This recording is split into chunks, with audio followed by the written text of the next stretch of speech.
today is another vlog na naman na magaganap. O, di ba? Naka-ponytail na ako kasi sobrang pawis na kahit na umagang-umaga. Ano bang oras ngayon? Parang alas 10 ng umaga. So, umagang-umaga pa. Pero pawis na pawis ako. Pero never mind. Kasi ngayon, ang vlog natin ngayon ay doon ko igaganap sa harap ng bahay ko. Kasi mga miga, meron akong munting bukid dito sa bahay ko. Sa harap talaga ng bahay ko.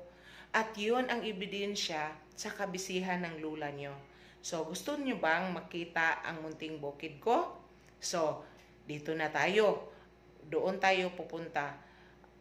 Ano ba? Magbisaya na lang siguro ako para hindi ako mahirapan. Kasi parang namimilipit ang dila ko sa kakasabi sa kakagamit ng Tagalog na hindi naman original sa akin. Oy, ayaw dyan. Merong nagdisturbo sa atin kaya hindi ko natapos ang intro ng vlog ko. So, ngayon, palabas tayo at pakita ko sa inyo ang munting bukid ko. So, halika na kayo.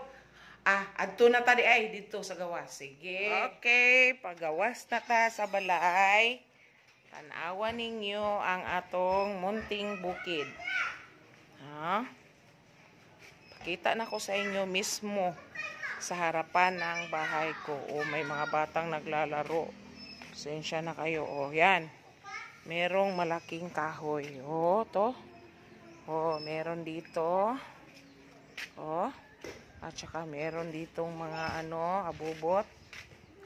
Dyan. Ito, may naglalaro sa harapan ng bahay namin. Doon sa labas. So, hindi ko na sa inyo. Yan. Yan. Part yan ng munting bukid ko. Dito talaga ang bukid ko. Tingnan nyo. Dito talaga.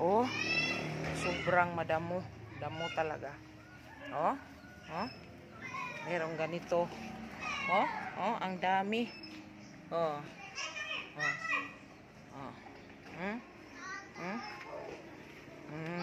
Yan. Yan. So, yan. So, merong kahoy dito. Ito. Tingnan nyo. Ito, ang dami,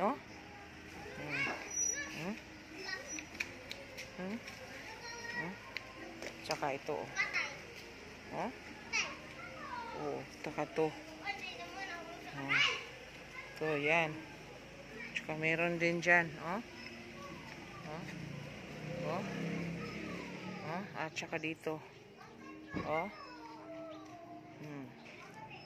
So, yan ang munting bukid ko dito sa harapan ng bahay ko. So,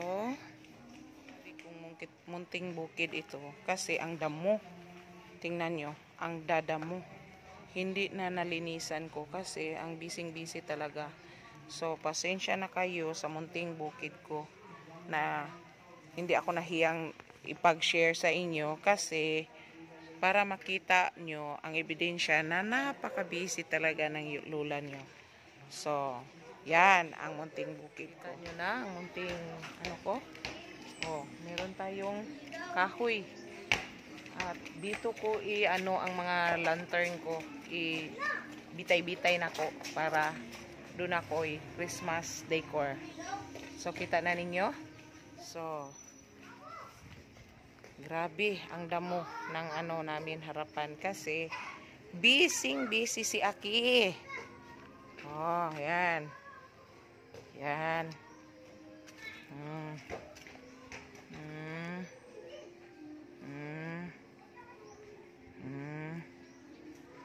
Yan. Dami siya. Namumulaklak na halos lahat. Sige. Yan. Tsaka yan. Yan. Doon, na-stuck ang tubig. Kaya nagkaganon. So, parang walang labasan. Pero, inaayos na yan.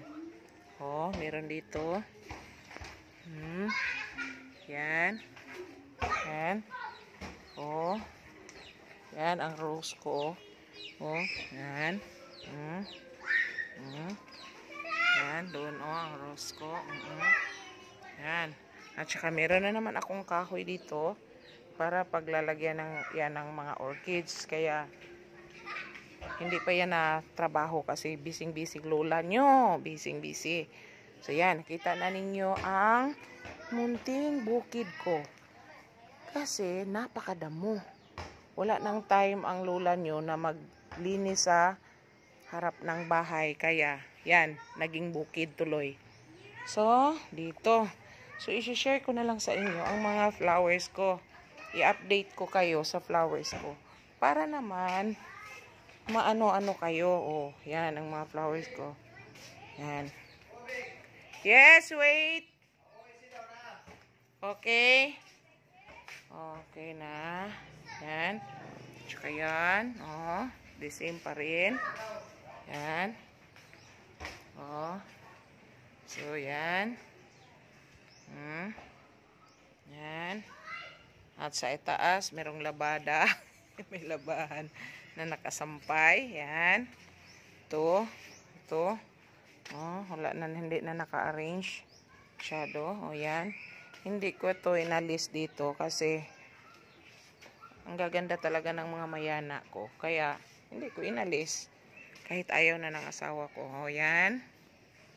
Yan siya. Namumulaklak lahat. Parang mamamatay na siya, oh. Kawawa naman. Oh, yan. Yan siya.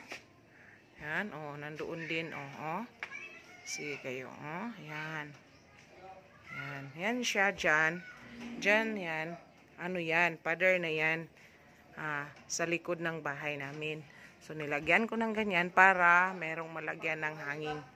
So, yan. Yan. So, yan lang ang mai-update ko sa inyo sa munting bukid ko. O, diba? May munting bukid ako dito sa bahay namin. May munting bukid ako dito sa bahay kasi busy talaga ako. Pasensya na kayo, mga amigo, mga amiga. Napaka-busy ang lola nyo ngayon. Kung minsan maging yaya, kung minsan maging labandera, tagalinis, tagaluto, kahit ano-ano nang ginagawa ng lola nyo. Kaya, pasensyahan nyo na ako na hindi ako maka-vlog ng magagandang content kasi napaka-busy ko ngayon.